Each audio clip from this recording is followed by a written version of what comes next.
Senjata berat si jenggot panjang Fan Yiweng kalah oleh kelincahan jurus tongkat pemukul anjing yang dimainkan Yoko menggunakan ranting pohon liu. Kekalahan ini membuat Yiweng mau bunuh diri, tapi diselamatkan Yoko. Katanya buat apa bunuh diri, kalah menang itu biasa. Perih di hatiku ini 10 kali lebih sakit daripada kekalahan yang kau rasakan. Kalau kau kalah, gurumu khawatir. Kalau aku kalah, guruku tidak peduli. Maksudnya menyindir Bibilung.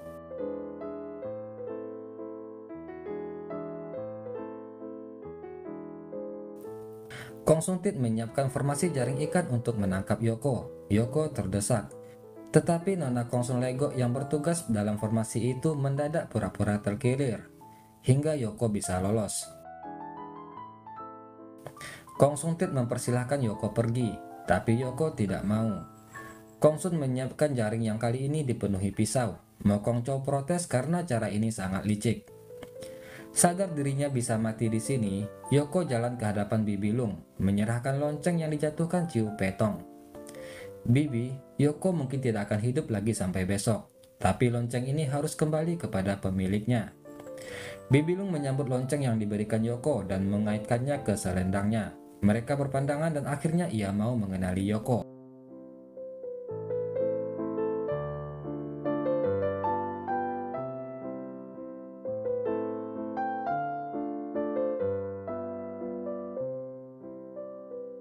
Tak terkira bahagianya Yoko. Bibilung berkata, seharusnya aku tak bisa menikahi orang lain. Aku hanya bisa menikah denganmu. Kong Suntit kaget dan tak ragu lagi menyuruh anak buahnya menyerang dengan formasi. Bibilung melemparkan sarung tangan dan selendangnya. Yoko memakainya untuk mengatasi formasi jaring ikan tersebut. Kali ini Yoko berhasil melawan formasi dan merobek jaring dengan sarung tangan. Kong Suntit berkata, ia sudah murah hati tidak membunuh Yoko, tapi Yoko malah mengejek. Aku mati atau hidup, Bibi tidak akan menikahimu. Kong Sun meminta putrinya membawakan senjata. Yoko mengajak Bibilung pergi. Kong Sun tersinggung. Nona Liu sudah diselamatkan tak tahu terima kasih. Hakim Rodamas malah memprovokasi. Tuan Kong Sun lebih baik biarkan mereka pergi, karena kau tak akan sanggup melawan mereka berdua. Dalam keadaan serius itu, Bibilung melihat baju Yoko robek langsung beraksi dengan peralatan menjahitnya. Mereka mengobrol mesra sambil Bibilung menjahit bajunya. Kong Sun gerah melihatnya. Saat senjata datang, ia membentak mereka supaya cepat. Mereka malah lanjut mengobrol. Yoko menceritakan informasi baru mengenai pembunuh ayahnya pada Bibilung.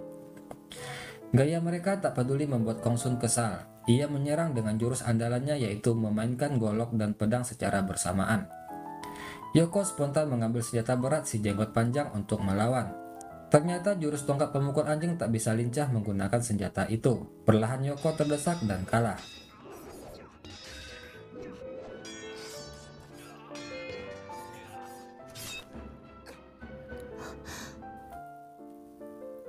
Hakim Rodamas tak mau melewatkan kesempatan lagi. Tuan Kong Sun lebih baik kau biarkan mereka pergi. Sekali mereka berdua keluarkan jurus pedang, kau bisa kalah. Padahal maksudnya menantang Kong Sun agar terjadi pertandingan, agar ia bisa melihat sekali lagi jurus pedang kombinasi Bibilung dan Yoko, dan bisa mencari kelemahan jurus yang pernah mengalahkannya itu. Taktiknya itu berhasil dan dipuji oleh si jagoan India. Kong Sun mempersilahkan Yoko dan Bibilung masuk ke ruang senjata untuk memilih senjata. Di ruangan itu awalnya mereka waspada akan jebakan, namun selanjutnya santai tak peduli. Lama berpisah dan kini berdua saja membuat keduanya bahagia tak terkira, sampai Yoko ingin mencium Bibilung. Tetapi mendadak jarinya sakit akibat racun bunga cinta. Kata Bibilung, nanti kalau kita sudah kalahkan Kong Sun, kau boleh melanjutkan. Mereka mengobrol santai tentang tak ingin berpisah lagi. Juga taktik menghadapi Kong Sun yang ilmunya tidak di atas Hakim Rodamas. Jadi mereka pasti sanggup menang. Bibilung sempat menyinggung. Sejak di bawah pohon di Gunung Congyang, aku sudah menganggap diriku istrimu, walau kau menolaknya. Yoko sedikit bingung karena tidak nyambung, tapi tidak menghiraukannya. Mereka hendak berciuman tapi batal lagi karena pelayan menggedor pintu menyuruh mereka lekas memilih senjata. Pilihan akhirnya jatuh pada sepasang pedang tersembunyi di belakang lukisan yang terbakar Ciu Petong. yang bertuliskan pedang pria dan pedang wanita. Bibidung setuju karena pedang itu tidak terlalu tajam. Ia masih menghargai Kongsuntit yang telah menolongnya dan tak mau melukainya. Waktu mereka jalan keluar, baju Bibidung tersangkut duri bunga cinta, dan ia tertusuk sebelum Yoko memperingatkannya. Kongsuntit kaget melihat pedang mustika peninggalan keluarganya. Ia sempat mengira Legok yang menyuruh mereka memilih pedang itu. Yoko dan Bibilung bersedia menukar pedang kalau memang Kongsuntit keberatan. Tapi Kongsun ogah membiarkan mereka berlama-lama berduaan lagi. Pertandingan seru dan panjang dimulai. Yoko dan Bibilung saling melindungi satu sama lain dan jurus mereka makin padu. Belum lagi diuntungkan dengan pedang yang kelihatan tumpul, namun ternyata mampu mengikis golok Kongsuntit.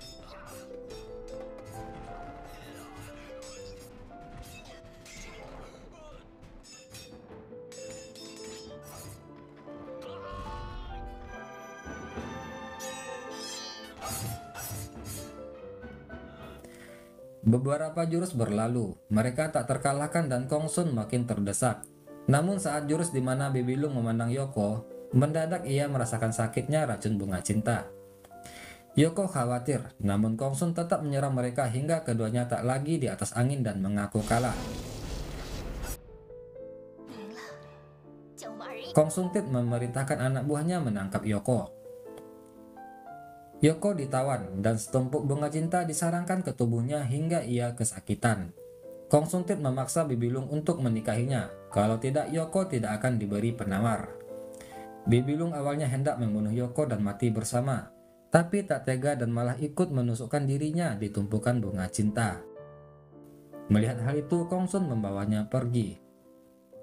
Di kamar, Nona Lung berkata kepada Legok, ia akan mencuri penawar buat Yoko. Melihat ini, Legok mengagumi ketulusan cinta mereka. Katanya hatinya juga sakit melihat Yoko tersakiti. Ia bersedia mencarikan obat untuk kakak Yoko. Legok masuk ke ruang tawanan dan membebaskan Yoko. Yoko terharu dan bertanya bagaimana ia dapat membalas kebaikannya. Legok minta sedikit saja diingat jika Yoko dan Nona Lung sudah bisa berhasil lolos. Mereka menyelinap ke perpustakaan. Legok membuka kotak rahasia di balik tumpukan buku, tempat disembunyikannya penawar. Namun kotak itu ternyata sudah kosong. Yoko naik ke lantai atas untuk mencari penawar. Tiba-tiba Kongsuntit masuk. Yoko bersembunyi. Melihat kotak penawar kosong, Kongsun menuduh Legok telah mencurinya untuk Yoko. Ia marah karena darah dagingnya sendiri berkhianat dengan menolong orang luar. Padahal katanya, setelah ia menikah dengan Nona Lung, ia mau menjodohkan Yoko pada Legok. Legok tak yakin, ia ingin menyelamatkan Yoko karena tahu ayahnya tak akan mengampuni Yoko. Kongsun mengatainya anak durhaka. Ia ingin menawan Legok di ruangan itu selama 2 hari, supaya ia tak bisa menolong Yoko. Legok membuktikan ia tak mencuri penawar dengan melepaskan pakaian luarnya. Walau demikian, Kongsun menganggap Legok sudah melanggar peraturan lembah yang hukumannya adalah mati. Ia menghunus pedang hendak membunuh Legok. Kalau aku biarkan Yoko selamat, aku terpaksa membunuhmu. Kalau kau tak menolong Yoko, kau boleh hidup. Legok memilih Yoko selamat. Saat itulah Yoko keluar dari persembunyiannya hendak menyelamatkan Legok, tapi malah hampir jatuh ke lubang rahasia di lantai. Legok yang menghampiri Yoko malah didorong ayahnya hingga mereka berdua jatuh ke lubang yang berujung entah kemana. Yoko dan Legok jatuh ke sebuah gua bawah tanah di mana terdapat kolam yang banyak buayanya. Yoko harus menghalau buaya dan berusaha hinggap di daerah bebatuan yang aman. Dalam hatinya Legok bahagia bisa bersama Yoko. Saat Legok kedinginan, Yoko memberikan jubahnya pada Legok. Ternyata di saku jubah itu terdapat benda-benda yang dicuri Chu Petong. Ada jamur lingzi, pil penawar bunga cinta, dan peta lembah. Seekor buaya meloncat menarik jubah Yoko yang dipakai Legok, hingga Yoko memberikan satu lagi lapisan baju luarnya pada Legok dan menaklukkan buaya-buaya lainnya. Legok menyuruh Yoko memakan pil penawar. Menurutnya tadinya ada banyak pil penawar di lembah, namun entah kenapa sekarang hanya tersisa satu. Untuk membuat satu pil diperlukan banyak tanaman langka dan tak mudah membuatnya. Maka orang lembah tidak membuatnya lagi dan hanya berhati-hati agar tak terkena bunga cinta. Tertusuk sedikit bisa sembuh sendiri, tetapi tertusuk dalam, racunnya bisa menyebar dan tak ada obatnya. Mengetahui hal itu, Yoko malah menyimpan pil buat Bibilung dan tidak memakannya. Ia membuang peta lembah yang dianggap tak ada gunanya, tapi Legok melihat ada lorong keluar di peta itu. Ia mencoba menyelamatkan peta dan jatuh ke kolam, namun diselamatkan Yoko. Nona Lung yang menanti Legok dibohongi oleh Kong Sung Tit bahwa Legok sudah ditugaskan di bagian lain dan tidak menemani pengantin wanita lagi. Kong Sun melancarkan siasatnya menarik simpati Nona Lung dengan bercerita tentang cintanya pada istrinya yang telah meninggal. Katanya ia tak pernah menikah lagi karena ia sangat mencintai istrinya yaitu Qiu Qianqi, adik Qiu Qianjin ketua partai tapak besi. Ia mengaku sedih tidak dapat menyelamatkan istrinya yang sakit. Bahkan berkata Nona Lung mirip istrinya yang dulu. Karena itulah ia ingin menikahi Nona Lung. Di jurang gua, Yoko dan Legok bertemu seorang wanita tua dan bentuknya amat mengerikan.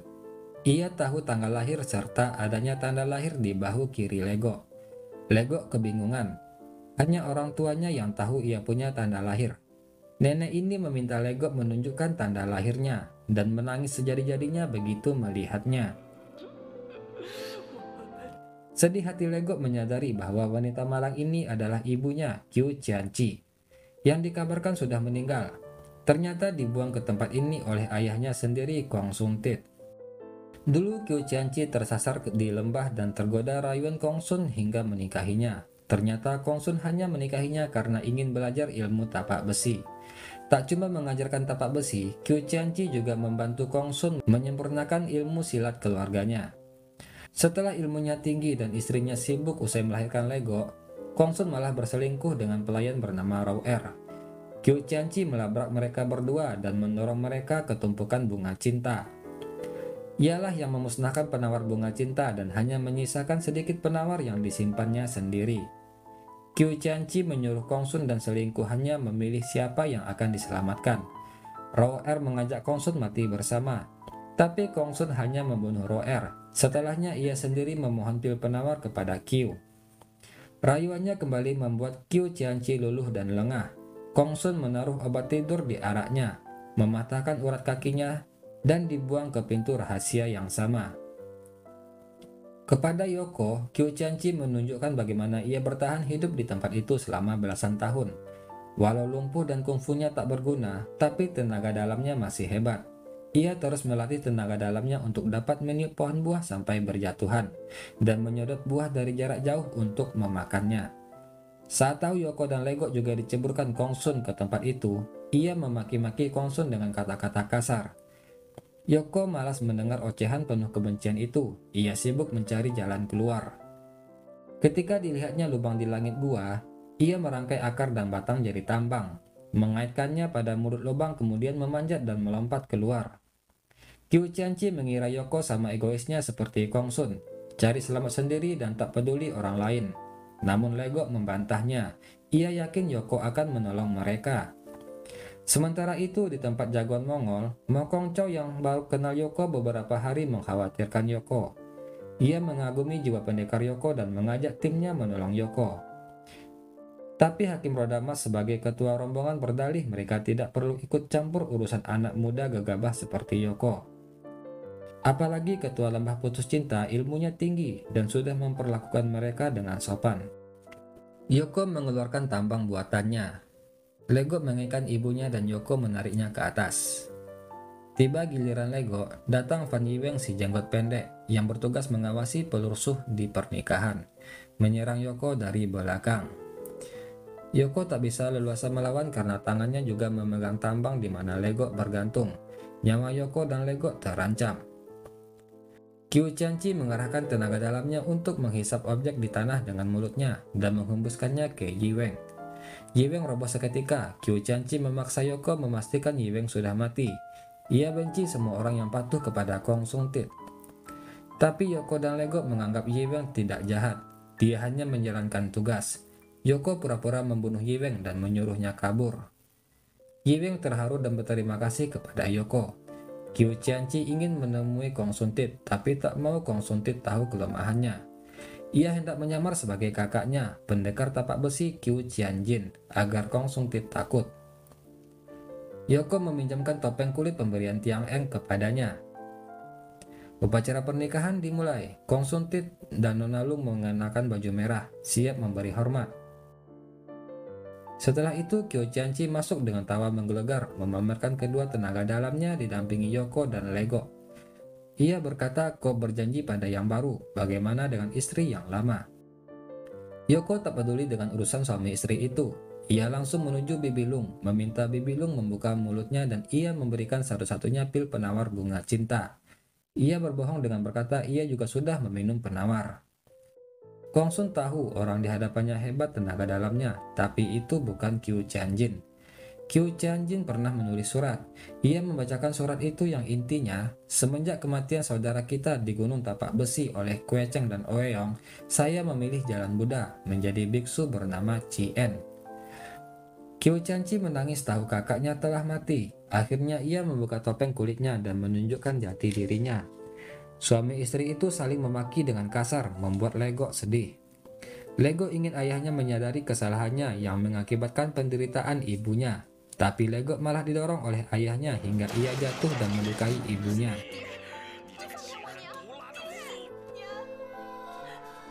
Melihat ini, Bibi Lung bangkit dan menolong. Ia tak habis pikir kenapa ada suami menyiksa istri. Ia berkata Kong Sun Tit mungkin akan memperlakukannya sama bila mereka jadi menikah. Kong Sun Tit tetap menyangkal, sampai Yoko membeberkan semua kebusukannya, yaitu membuangnya ke lubang buaya dan tetap menikahi Bibi Lung walau tahu tidak ada penawar. Kong Sun siap menyerang. Bibi Lung merobek kostum pengantin merahnya. Ternyata di dalamnya ia mengenakan baju putihnya dan menyimpan senjata. Ia dan Yoko menyambut Kong Sun dengan jurus hati gadis suci. Yoko berusaha tak melihat Bibi Lung dan menahan sakit racun bunga. Akhirnya Bibi Lung tahu bahwa Yoko belum mendapatkan penawar hingga tak bisa memainkan jurus hati gadis suci. Ia maju sendirian melawan Kong Sun Tit. Tak ada lagi rasa hormat dan kasihan karena Kong Sun Tit telah mencelakakan Yoko. Ia menggunakan kain merah dekorasi pernikahan sebagai senjata selendang menghadapi Kong Sun Tit. Yoko maju membantu bergantian, menggunakan jurus pedang cuancin agar tak terpengaruh racun bunga cinta. Yoko pernah kalah oleh Kong Sun, tapi kali ini Qiu Tianqi meneriakkan petunjuk untuk membantunya. Ternyata semua jurus Kong Sun istrinya lah yang membimbingnya hingga ia tahu kelemahannya. Kong Sun Tit kesal dan menyerang istrinya, tapi ditangkis oleh Bibi Lung. Qiu Tianqi terus memberi petunjuk, tapi kali ini anjurannya membahayakan nyawa Bibi Lung dan melukainya. Yoko marah, kalian berdua memang cocok sehati, sama-sama kejam. Qiu Tianqi berdalih petunjuknya hanya membantu Yoko menunjukkan kelemahan lawan, bukan menyelamatkan Bibi Lung. Yoko kesal dan tak mau mengikuti petunjuk Qiu Tianqi lagi. Ia berganti jurus menjadi jurus sentilan maut yang diajarkan Sasak Timur, membuat Kong Sun Tit cukup kebingungan.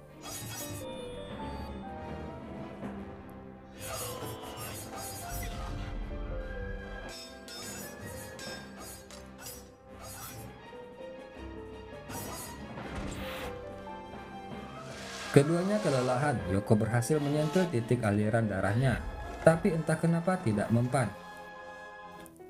Lego meminta ibunya menyuruh mereka berhenti bertarung. Qiu Tianqi meminta Lego memberikan teh pada keduanya, tapi ia meneteskan darah dari lukanya pada kedua cangkir teh itu. Yoko dan Kong Sun yang memang sudah kelelahan berhenti. Lego menyuguhkan teh pada keduanya. Kong Sun Tit maunya meminum teh yang hendak diminum Yoko. Ia takut diracuni. Sementara Yoko tidak peduli. Ia menghina Kong Sun Tit yang curiga pada anaknya sendiri. Mereka lanjut bertarung. Qiu Tianqi berteriak. Aliran darahnya sudah tak kebal totokan lagi. Yoko bisa menyerangnya. Ternyata walau hebat, kungfu keluarga Kong Sun mempunyai pantangan minum arak, daging, dan darah. Dengan adanya tetesan darah di teh, kungfu Kong Sun terbuka kelemahannya. Ia marah menyerang Qiu Tianqi, tetapi hembusan sebutir biji buah dari mulut Qiu Tianqi membutakan satu matanya.